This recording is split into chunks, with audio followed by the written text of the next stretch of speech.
Et ben voilà, le Barça a encore perdu un joueur. Depuis quelques jours, il n'y a que de mauvaises nouvelles qui s'enchaînent. La défaite face à l'Atlético, hier face à Girona, l'élimination qui approche en Coupe du Roi, le Real Madrid qui reprend la tête de Liga en étant l'un des pires Real Madrid de l'histoire. Et maintenant, t'as cette bombe-là qui vient de tomber. Cependant, quand je vois les 5 prochains matchs du Real et du Barça en Liga, je suis pas très serein. Étant donné que le Real Madrid va une nouvelle fois affronter l'Atlético de Madrid, et il y a même l'horrible Retafe qui est là. Un match du Barça a l'air un peu plus facile, mis à part Villarreal et un peu Séville. Franchement, c'est faisable. D'ailleurs, Laporta a même pris la parole aujourd'hui pour dénoncer la corruption en Liga. Il a tout simplement dit, il y a des gens qui ne veulent pas qu'on gagne le championnat. Toutes les grandes équipes connaissent des passages à vide. Je sais à quel point ils ont hâte de faire plaisir aux supporters du Barça. Ce sera un championnat où l'on se battra contre tout et contre tout le monde. Redonnons confiance à Hansi Flick et à l'équipe. Je suis sûr que nous allons redresser la situation. Je leur ai parlé hier et ils sont très concentrés et prêts mentalement pour se battre jusqu'au bout. Ça, c'était les paroles de Laporta, le président du FC Barcelone. Petite parenthèse, l'Olympique de Marseille aurait essayé d'attirer Xabi Alonso chez eux. Et malheureusement, à cause de l'instabilité au sein du club, Xabi Alonso a refusé. C'est quand même une dinguerie de se faire rejeter pour ça. Alors vous êtes tellement embrouillé dans la tête qu'on vous fuit. On termine avec Marc Casado, les amis, qui fait énormément parler de lui. Après le départ de Dro Fernandez du FC Barcelone au Paris Saint-Germain, lui aussi aurait décidé de plier bagage pour aller chercher du temps de jeu. Selon le Média Sport, Marc Casado devrait quitter le FC Barcelone cet été. Le milieu espagnol manque de temps de jeu avec les Blaugrana et fait face à une forte concurrence à son poste. J'espère vraiment que le Barça va pas faire l'erreur de le laisser partir comme ils ont fait avec Dro. Parce que lui là, pour moi, s'il part dans un autre club, c'est pour briller directement comme Thiago Alcantara. Vous allez le regretter. Quoi?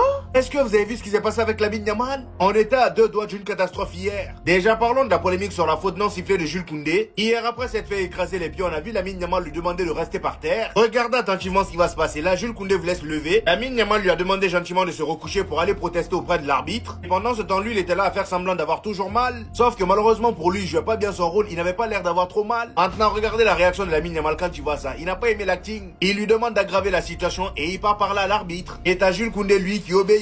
Et d'ailleurs, à la fin du match, le principal concerné, celui qui a écrasé les pieds de Jules Koundé, a pris la parole. Et le gars a tout simplement avoué qu'il y avait bel et bien faute. Il dit, j'ai marché sur Jules Koundé, oui, mais c'était un accident, je courais vite. J'aurais compris qu'il siffle faute, mais heureusement, ils nous ont donné la victoire. Vous voyez, même eux, ils reconnaissent que les arbitres ont été bizarres. Et le pire, c'est que le comité d'arbitrage lui-même a reconnu son erreur. Comme le dit le média Diaros, le comité d'arbitrage a admis qu'une faute aurait pu être sifflée sur Jules Koundé hier, sur le but de Girona face au Barça. Et tout ça là qui gâche la réputation du championnat. C'est bien beau de tout le temps admettre à la fin du match, mais admettez aussi pendant le match. La bonne nouvelle est que grâce à vous, on est premier, je vous en remercie. Ce qui m'attriste un peu pour les Barcelonais, c'est que la soirée d'hier aurait pu être pire pour eux. Et étant donné que Lamine Yamal a failli perdre une jambe, on a tous vu cette faute assassin à la 98e minute sur Lamine Yamal. Regardez comment son pied a tourné. Ils ont failli mettre fin à sa carrière. Regardez son pied. Et sous cet angle-là, c'est encore pire. Regardez vous-même. Ah là, c'était directement fin de saison. Bref, heureusement qu'il n'y avait rien de grave.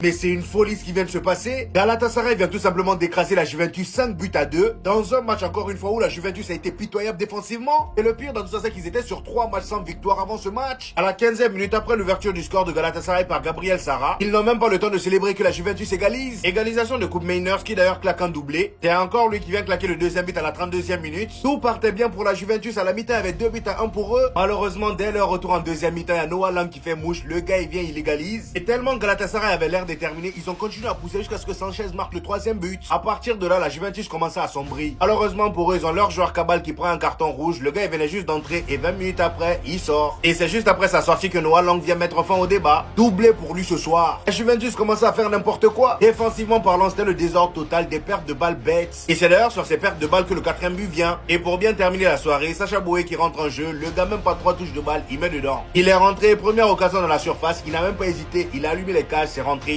5-2 les amis pour Galatasaray. Je sais déjà que le match retour à la Juventus va être un banger. Très gros match de la part de Galatasaray. Franchement, chapeau. Désiré Doué était en mission aujourd'hui. Vous l'avez énervé? Après toutes les critiques à son égard lors du dernier match, Ousmane Dembélé qui le critique en interview. Aujourd'hui, match de barrage face à Monaco. Luis Enrique a décidé de le mettre au banc. Il n'a rien dit. Il est resté au banc sage. Et là, le match commence. Comme par magie, le Paris Saint-Germain se fait gifler dès la première minute. Comme si le match était déjà scripté pour Désiré Doué. Juste après ça, à la 18e minute, Balogun, le même joueur, vient mettre son doublé. Qui fait 2-0 pour Monaco. Et juste après, le Paris Saint-Germain obtient un penalty. Vitinha, expert dans ce domaine, récupère le penalty. Il le rate. Quelques minutes après, t'as Ousmane Dembélé qui se blesse. Il sort sur blessure. Désiré Doué rentre à sa place. Et c'est là la mission commence. Le gars, il rentre sur une belle action du Paris Saint-Germain sur le côté gauche. Barcola lui fait la passe. Et là, dans la surface, il n'a même pas cherché à réfléchir. Il a allumé les cages, but. Et pendant sa célébration, pour répondre aux critiques, il bouge ses oreilles. Et juste après lui, avant la fin de la première mi-temps, c'est Hakimi qui vient faire mouche. Hakimi qui devient d'ailleurs le meilleur buteur marocain en Ligue des Champions. La première mi-temps passe, la deuxième mi-temps arrive, Monaco prend un carton rouge, Golovin. Et là, t'as le Paris Saint-Germain qui commence le boulot. Désiré Doué qui part claquer le 3e but, doublé pour lui. Ah ça y est, il a recalmé tout le monde. On vous a dit la Ligue des Champions c'est sa compétition. On l'a tous vu ici en finale de Ligue des Champions. Il s'est fait critiquer, il est venu, il a fait mouche, point barre.